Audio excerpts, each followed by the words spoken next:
The story begins with a sci-fi narrative set in a time on Earth when scientists, during their research, discovered an arch or portal. After further research, they realized that this was no ordinary portal. With its help, one could be transported to Mars in just 1 second. With humans fully prepared, they could now easily travel to Mars. Slowly, this news spread worldwide, and for humanity, it was truly a miracle. With the path to Mars being opened so easily, everyone began traveling to Mars one by one. The US government even established a large headquarters on Mars, where they began making changes to the environment to make it Earth-like, as Mars was still uninhabitable for humans. But little did humans know that the greatest danger awaited them on Mars. Over the years, scientists built large research centers on Mars. A team of top scientists worked on their research, but suddenly, a scene was shown where all the scientists were running in fear. Someone was relentlessly pursuing them, wanting to kill them. Fear was clearly visible on all their faces as they fled to safer places to save their lives. We then see Dr. Steve, the most senior scientist, who reaches a safe spot. But a lady, continuously running, approaches him and says, "Don't close the door." However, Steve knew that if he delayed even slightly, the dangerous creature following them would kill them. So, without thinking, Steve closes the door. The lady stretches her hand to stop the door, but it is completely cut off. Despite this, Steve does not open the door. After a short while, an unknown entity appeared outside and killed the lady. It had so much energy that it half broke the door. Steve also felt that he wouldn't survive. Therefore, he recorded a message and sent it to Earth, stating that a large threat on Mars was eliminating us, and a security team was urgently needed. Steve transfers all these recordings to Earth for help, which will be received by Earthlings within a few hours. However, Steve likely won't survive from the dangerous creature pursuing him. Therefore, Steve had already sent the message earlier and had also informed about that dangerous creature. Now, on Earth, we see a team of US military soldiers. The leader of the military team is Captain Strack. As soon as Dr. Steve's message reached him, he was completely shocked. Being the captain of the military forces, he knew he had to help, so Strack decides to cancel the vacations of his entire team, who were still on leave, and they will surely undertake this mission, because it was essential to rescue all the scientists on Mars. Strack immediately gathers his teammates and briefs them about the mission. Although everyone was very disappointed because their vacations had been cancelled, they still started preparing for the mission alongside their captain. In Strack's team, a new member named Kid had joined. Kid was very scared because his first mission was going to be extremely dangerous. He had never imagined something like this, but now he had to go. Strack goes to his friend, John, and tells him to stay back because command control might need him, and there might be considerable danger on Mars. Although initially, John thought this was a good idea, he had made up his mind to go on this difficult mission with Strack. All the soldiers collect their gear and board the chopper. Strack's team was already ready to complete the mission. The surprising thing was that they had never failed to successfully complete any mission. Inside the chopper, even John joins, despite Strack's initial reluctance. John wanted to help his team. Once everyone was seated, Strack briefed everyone about the mission and also showed them Dr. Steve's video where he was explaining the problem. Strack then explains to everyone that we need to enter that dangerous lab on Mars and eliminate the creature that has been unleashed to save the people. We received a message from High Command that if the beast becomes too dangerous, both the creature and the entire laboratory will be eliminated. Having an animal on Mars seemed extremely dangerous to everyone, but they still had to complete the mission. They all set off in their helicopters to a desert where the teleportation portal was located. Along the way, everyone relaxed a bit, knowing they were facing significant danger. Strack repeatedly asked John why, despite his objections, he wanted to join the mission. Only then did John reveal the reality. His sister had gone to that laboratory years ago for research, and now she was stuck. Therefore, it was his responsibility to go there and save her. Strack understood John's predicament and assured him that they would save everyone. The soldiers soon reached the laboratory located in the desert, where a scientist explained the procedures on how to enter the portal. Strack, along with his team, approached a liquid-like substance that was the portal. This portal would transport them to Mars within seconds. Following Strack's instructions, the soldiers began entering the teleportation machine one by one, transporting them to the laboratory on Mars. Traveling through space-time at such high speeds caused dizziness, and they began feeling nauseous. However, They had been trained for even tougher situations, so they quickly recovered. Now, Strack and his team were joined by a man named Ben, who had no lower body. His entire lower body was robotic, allowing him to stay alive. Strack asked the scientist Ben how all this happened to him. Only then did Ben explain that the portal you came through is the cause of this. The portal you all see as easy is equally dangerous. During one travel through the portal, I made a small mistake, causing half of my body to land on Mars, while the other half ended up on another planet. Hearing this, all the soldiers began to panic as this information had not been shared with them earlier. However, Strack now instructed his soldiers and told them that nothing from this laboratory should make its way back to Earth. Seal the entire laboratory thoroughly and find out about the dangerous creature. It was revealed that the dangerous creature was attacking people from the basement, so the basement was completely sealed. Strack and his entire team spread out, and now John's sister, Sam, also arrives. Strack and his team were clearly instructed to rescue as many people as possible and bring them back safely. They told Sam to go to a safer place, but Sam insisted on joining this mission because she had excellent knowledge of the technical aspects of the laboratory. Despite this being a dangerous mission, John told his sister not to join, but Sam's determination prevailed, and she joined Strack's team to assist in technical analysis. The soldiers moved in different groups toward the basement, where the real danger lay. Strack gave clear instructions that if anyone felt any threat, they should immediately shoot for protection. Security was the top priority. Some of Strack's soldiers kept advancing toward the basement, where human body parts were visible, indicating that it must have been done by the dangerous creatures present on Mars. Along with that, various alien species were also present in that area, suggesting experiments were conducted there. All soldiers continued spreading out and informing each other whether they had found anything or not. Sam logged into the technical system to assist the soldiers and guide them on where to go. As Strack and his two friends entered a room, they found blueprints of advanced weapons. Upon touching a chamber, Strack felt intense electric shocks, suggesting that experiments were conducted on humans in this place, because there were many human skeletons present in that room. Despite searching thoroughly, Strack couldn't find those advanced weapons. However, the blueprints for them were clearly present here. John had entered another chamber, where he asked his sister about what was happening in this place and what experiments they were conducting. Only then did Sam reveal the reality. Humans have only 23 chromosomes, which determine their body structure and abilities. However, their facility was working on generating the 24th chromosome. If the 24th chromosome was successfully created in humans, their abilities would greatly increase, making them exceptionally powerful, with a potential for healing powers. But the entire scientific group was still experimenting on this, and they hadn't found any results yet. They were now venturing into desolate areas when John suddenly became fearful and fired his weapon, distracting the attention of the other soldiers, who then started gathering around Kid. Suddenly, Strack sensed someone running behind him. Therefore, he quickly moved with the other soldiers in that direction. As they advanced, it became clear that this was the same place where scientist Steve had been. They had received his video earlier. The soldiers realized that something significant could be found here, so they continued following the sound. Suddenly, Steve appeared in front of them. His condition was severe. His entire body was deeply wounded, and he was too terrified to speak. It was noticed that Steve still had the hand of the same lady, whose hand was severed in the elevator incident. He had kept all those things carefully stored. Now, Sam had arrived to manage the situation. But suddenly, for some unknown reason, Steve grabbed his ears and pulled them, causing a severe bleeding. However, there was no expression of pain on his face. No one could guess why Steve was doing this. Then Sam told the soldiers to go into the laboratory while she looked after Steve. Sam began to explain to Steve that she could treat him, so he would need to come with her. Meanwhile, all the soldiers focused on finding the dangerous creature that was continuously attacking and killing everyone. Strack then gave permission to the soldiers to shoot the dangerous creature on sight. All the soldiers followed Strack's instructions diligently. They spread out inside the laboratory, continuing their research.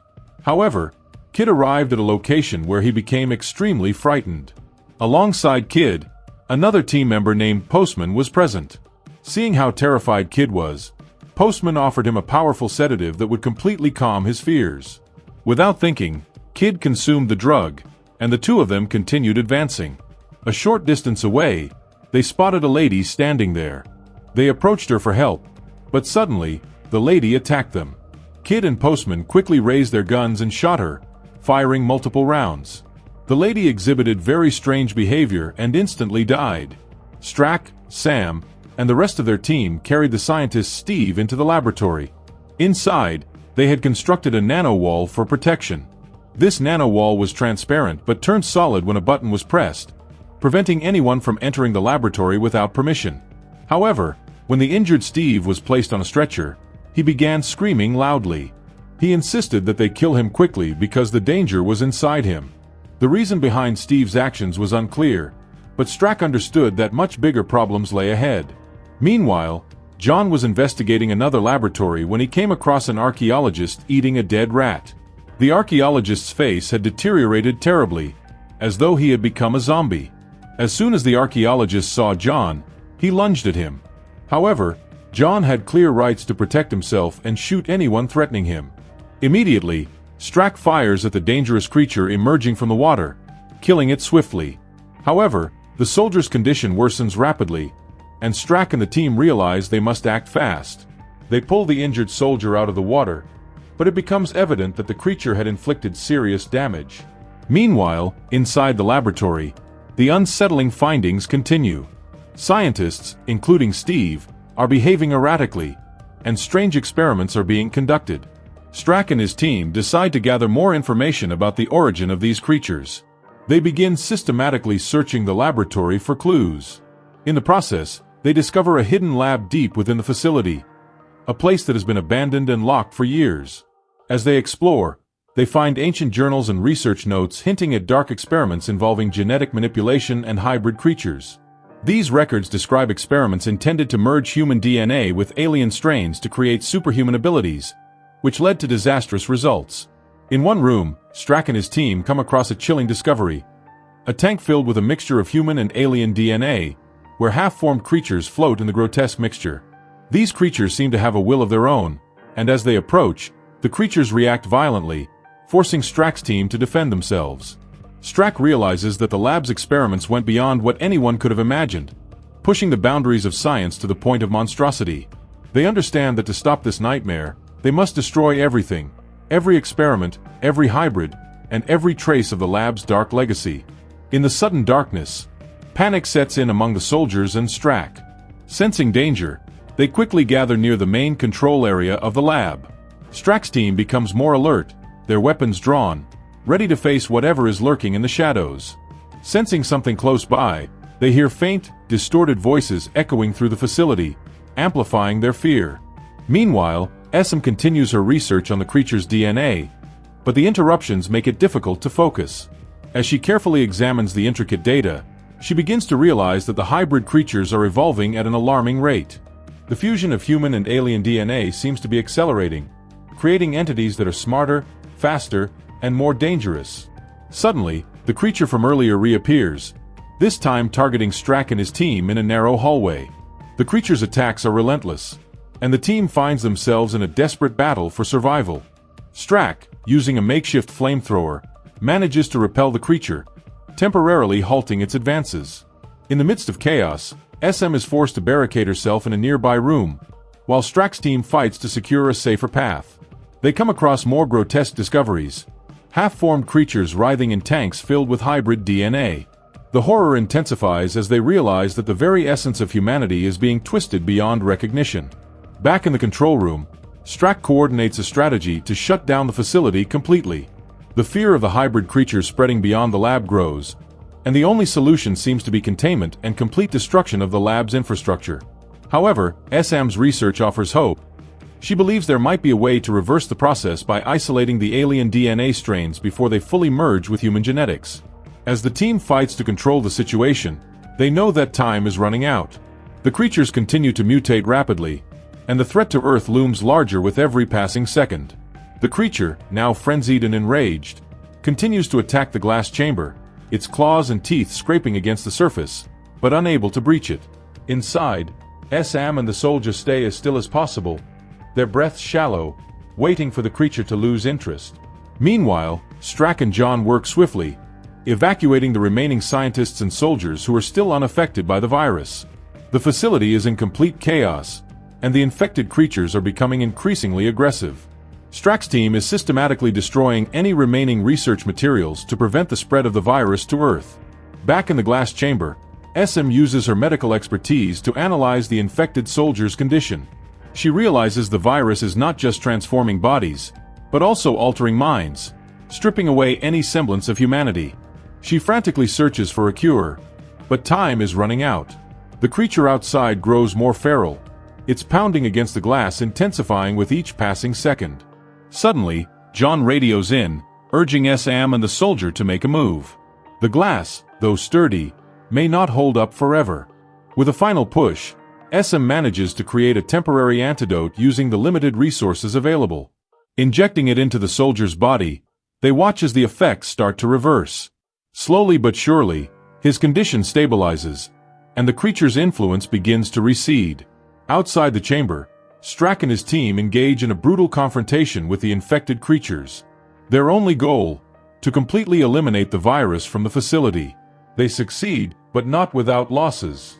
As the dust settles, the survivors gather in the remains of the lab, realizing the immense cost they've paid for uncovering the truth.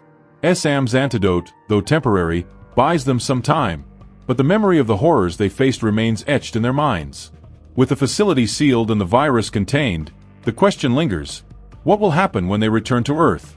The nightmare isn't over, and humanity's fate hangs by a thread. The creature's immediate death occurred due to constant headbanging.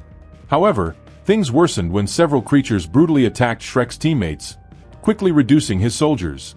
Shrek was unaware of these losses and continued climbing into a secret chamber of a laboratory. Finally, he found the weapon blueprint he had seen in the laboratory. Shrek immediately picked up the gun for protection, but upon exiting, they discovered that many creatures had already killed their friends. One soldier fell towards electrical boxes below but fought the creature, only to eventually be killed. Shrek became extremely angry and began firing everywhere with his advanced gun. The gun was so powerful that it could melt even metal. For now, Shrek took the remaining soldiers to Samantha and demanded to know the truth. If she didn't reveal the truth, he threatened to eliminate all the scientists and archaeologists in the laboratory, as half of his soldiers had already been killed. After much contemplation, Samantha showed them a video of experiments being conducted in the laboratory. The scientists had created a serum designed to introduce the 24th chromosome into normal humans to generate superhuman abilities. However, over time, the serum began to have bizarre effects, turning individuals into highly dangerous beings whose minds were no longer under control. Those affected by the serum had completely spread through the laboratory, killing everyone in sight. After learning all these details, Shrek's entire team was quite confused about what to do next. However, as captain, Shrek instructed everyone that they needed to destroy the entire laboratory and download the data to take back to Earth. They had to ensure that no dangerous creature reached Earth. Therefore, Shrek led his soldiers to the portal area, where they would teleport back to Earth. John was telling his sister Sam that she also needed protection and should come with him. However, Sam revealed that she had conducted some research on the serum and found that it affects each person differently. Those who had turned into dangerous creatures already had aggressive and cruel minds, which made them uncontrollable. But, for those who wished to maintain peace, using the serum could grant them proper superhuman stamina. However, John did not trust Sam's explanation, as he believed the initial mistake was made by those responsible for unleashing such chaos. Thus, he chose to protect his sister and continue moving forward. In front of Shrek and his soldiers, several individuals appeared eating each other, essentially turning them into zombies. Shrek, with his advanced weapon, continued to eliminate them efficiently. His soldiers were given clear orders to eliminate everything they saw, as they couldn't tell who was normal and who was infected. Meanwhile, John expressed concern to Shrek, stating that some innocent individuals might be caught up in the chaos. However, Shrek firmly told everyone to follow his orders and eliminate anyone who poses a threat. Later, in a chamber, Kit finds a group of people hiding from the creatures. Kit realized they weren't a threat, so he refrained from attacking them. But when Shrek found out about Kit's actions, he became furious and ordered him to eliminate them immediately. However, Kit refused, stating, "I will not follow your orders." Shrek, enraged by Kit's actions, immediately steps forward and kills him. He tells everyone, "I am the captain here, and you must listen to me. Otherwise, no one can stop me." Seeing Shrek's increasingly aggressive behavior, Everyone is taken aback. However, as the captain, they know they must follow his orders. In the next moment, a massive, highly dangerous creature appears. It swiftly grabs a soldier and kills him with ease. While Shrek and his remaining companions try to fight back, it proves futile. The creature then captures Shrek, pulling him away with immense strength. Meanwhile, John, continuously shooting, accidentally gets hit by a stray bullet, severely injuring him. Seeing her brother in critical condition, Sam takes a tough decision. She injects the superhuman serum created in the laboratory into John's body. John protests, warning that he might turn into a dangerous creature, but Sam has unwavering faith in him, knowing his good heart. The serum is successfully injected, and within moments, John's eyes open. He realizes he hasn't turned into a creature. His wounds have healed on their own, and he now possesses superhuman abilities. John quickly searches for his sister, easily eliminating infected creatures along the way. With his newfound superhuman stamina, he no longer needs bullets. His strength is far beyond what mere mortals can handle. He reaches Sam, and together, they pass through a portal back to Earth, believing they are safe. However, a captured Shrek appears before them, now fully infected and transformed into a dangerous creature himself. With the dangerous virus in mind, Shrek possesses the deadly weapon. He begins attacking John. However, John, with his newfound super speed, manages to evade his attacks, running far away. A fierce battle ensues between the two. At one point, they stop using weapons and engage in hand-to-hand combat. Sometimes, John gains the upper hand, and other times Shrek dominates. However, Shrek's larger size allows him to land multiple powerful punches on John. John struggles to figure out how to defeat Shrek because, at some point, Shrek will transform into a dangerous creature, spreading destruction everywhere. In a clever move, John pretends to be weak, constantly absorbing Shrek's attacks until the right moment. Feigning vulnerability, John lures Shrek closer to a portal. Once Shrek is near enough, John swiftly picks him up and throws him into the portal, sending him to Mars. Shrek attempts to return through the portal to Earth, but before he can, John pulls out a highly powerful grenade and hurls it into the portal towards Mars. The grenade lands directly on Shrek, destroying the entire laboratory on Mars. With that, John eliminates all infected individuals once and for all. He then decides that this portal will never be opened again towards Mars. John takes his unconscious sister back to their home, marking the end of this adventurous tale.